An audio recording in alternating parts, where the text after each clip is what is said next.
రాష్ట్ర సమితి ఎప్పుడు బలహీనపడ్డ తెలంగాణ సెంటిమెంట్ నే వాడుకుంటుంది.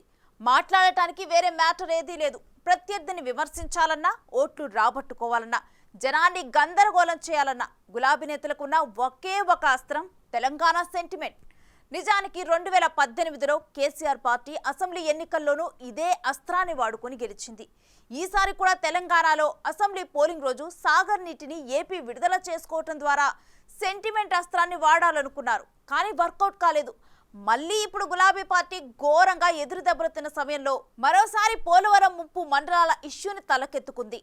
గత 10 ఏళ్లలో ఈ విషయంపై ఏనాడూ మాట్లాడని గులాబీ నేతలు ఇప్పుడు మాత్రం సీఎం రేవంత్ రెడ్డి రియాక్ట్ అవ్వాలని, ఆ మండలాలు వెనక్కి తీసుకురావాలని మాట్లాడటమే అసలు ట్విస్ట్.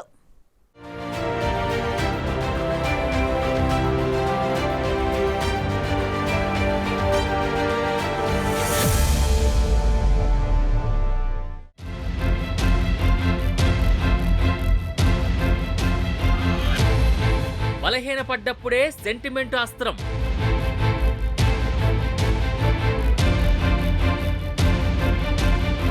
మళ్లీ పోలవరం మండలాలపై ఆగమాగం.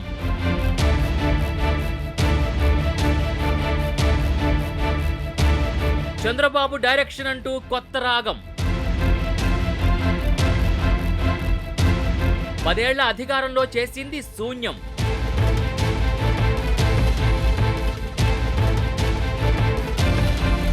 పోతిరెడ్డిపాడు, సంగమేశ్వరంపై మౌనం.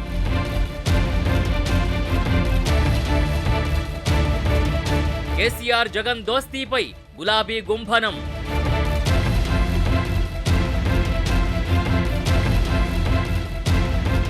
ఎస్, తెలంగాణ సెంటిమెంట్ చుట్టూనే గులాబీ రాజకీయాలు తిరుగుతుంటాయి. ఇప్పుడు మరోసారి అదే రూట్ ఎంచుకుంది. ఇన్నాళ్లు సెంటిమెంట్ అస్త్రాన్ని బాగానే వాడుకున్నా జనాలకి పూర్తిగా మ్యాటర్ అర్థమైంది గనకే ప్రతిపక్ష పాత్ర ఇచ్చారు. అవసరం ఉన్నప్పుడే సెంటిమెంట్, అవసరానికే సెంటిమెంట్ అన్నట్టుగా గులాబీ పరిస్థితి మారింది. తెలంగాణ కోసం ఏకైక రక్షా కవచం బీఆర్ఎస్ఏనని ఆ పార్టీ ముఖ్య నేతలు ప్రతి సందర్భంలోనూ చెబుతుంటారు. కానీ కండిషన్ సప్లై అన్న మ్యాటర్ బయటికి చెప్పరు. కానీ జనం అర్థం చేసుకుంటారు. ఇందుకు చాలా ఉదాహరణలు ఉన్నాయి. పోతిరెడ్డిపాడు, సంగమేశ్వరం జలదోపిడీ జరుగుతున్నా పట్టింపు ఉండదు. పోలవరం ముంపు మండలాలపై గత 10 ఏళ్లు అధికారంలో ఉన్నా మాట్లాడరు. బేసిన్లు లేవు, భేషజాలు లేవు అంటారు. రాయలసీమకు నీళ్లివ్వాల్సిందే అని చెబుతారు. ఇంత చేసినా తెలంగాణ సెంటిమెంట్ పై తమదే పేటెంట్ అంటారన్నట్టుగా సీన్ తయారైంది.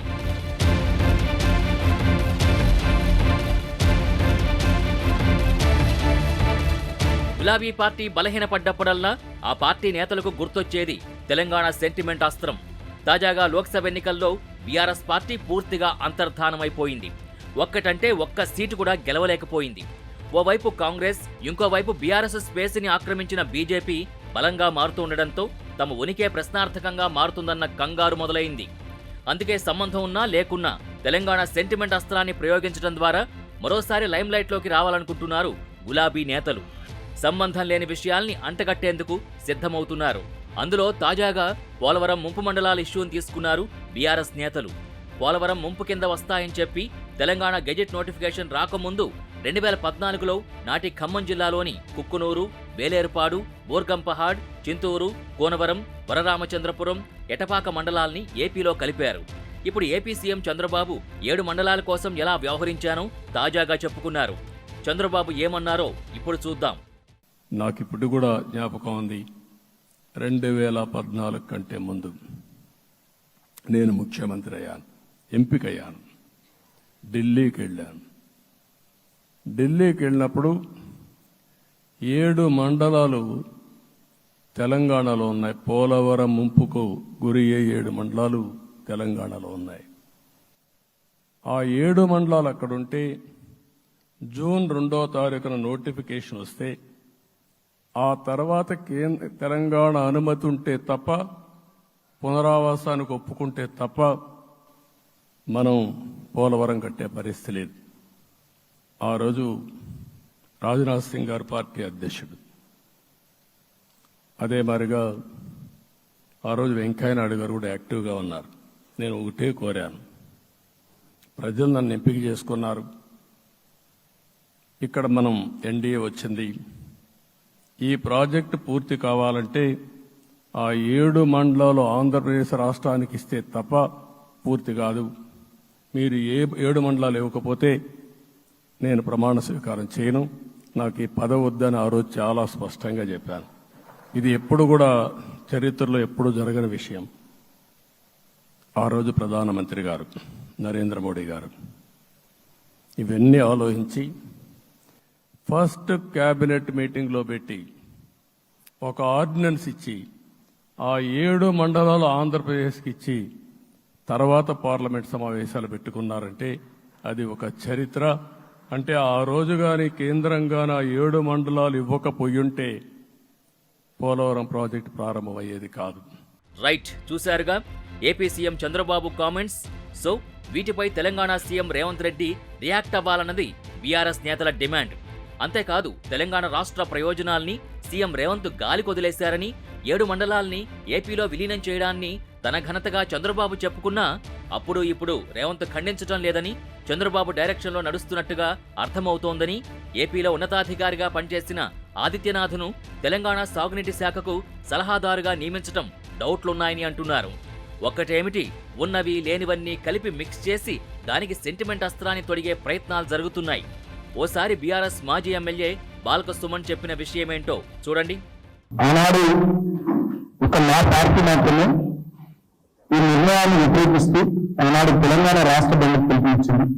ఆనాడు పార్లమెంట్ సభ్యులు నేను ఎంపీగా ఉన్న పద్ధతుల నుంచి 2019లో దాదాపుగా 3-4 సెషన్ మొత్తం మేము నిరసన తెలుపుతూ అవసరమైన సందర్భంలో పోడియంలోకి పోయి అదేవిధంగా ట్రెజరీ బెంచెస్ పక్కన నిలబడి కూడా చాలా సీరియస్ గా తీవ్రమైనటువంటి నిరసన ఆనాడు కేంద్ర ప్రభుత్వం ముఖ్యంగా తెలుగుదేశం పార్టీ, భారతీయ జనతా పార్టీ కలిపి తీసుకున్నటువంటి ఈ నిర్ణయాన్ని వ్యతిరేకిస్తూ ఆనాడు తెలంగాణ పక్షాన మేము ఎత్తాడడం జరిగింది.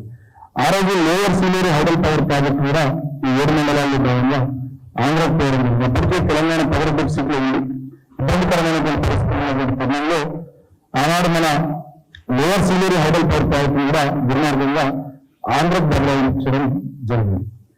ఈ విషయాన్ని చాలా గర్వంగా నేను చంద్రబాబు నాయుడు గారు చెప్తున్నారు. ఆనాడు తెలుగుదేశం పార్టీలో ఇవాళ తెలంగాణ రాష్ట్రానికి ముఖ్యమంత్రి ఉన్నటువంటి రేవంత్ రెడ్డి గారు ఆనాడు తెలుగుదేశం పార్టీలో కీలకమైనటువంటి నాయకుడు.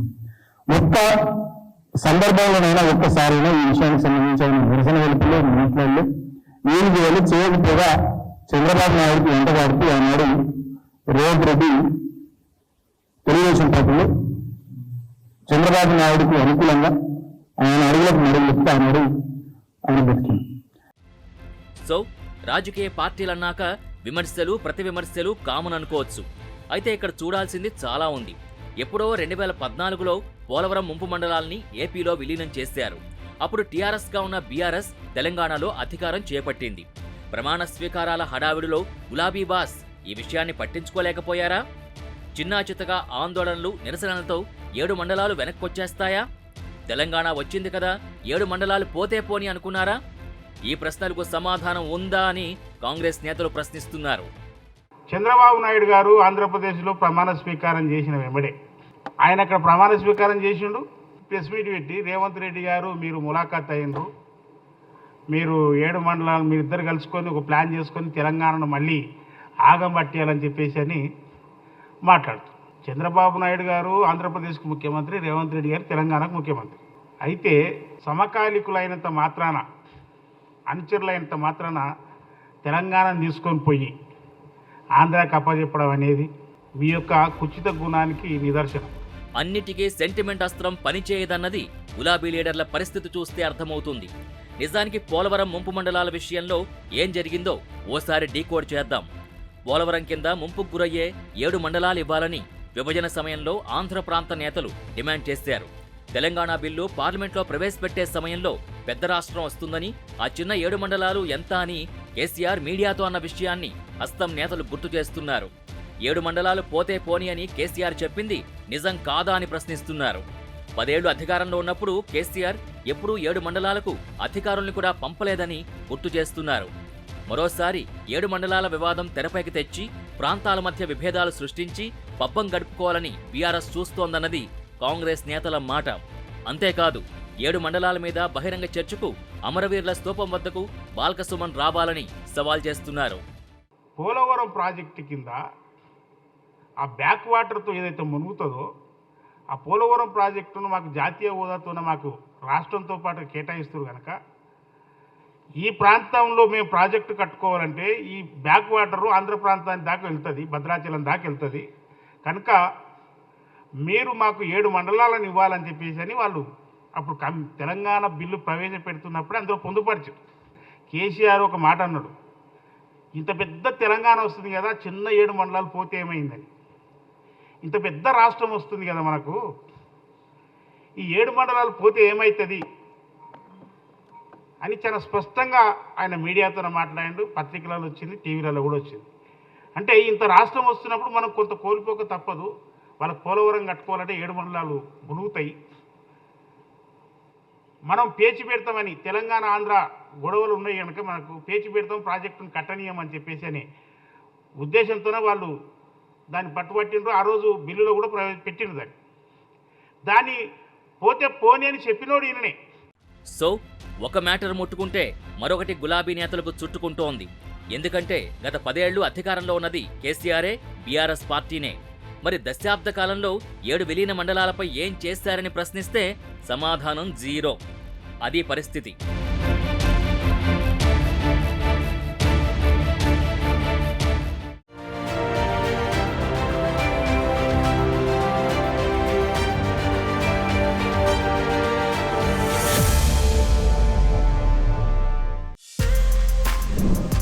For more videos like this, subscribe Big TV channel.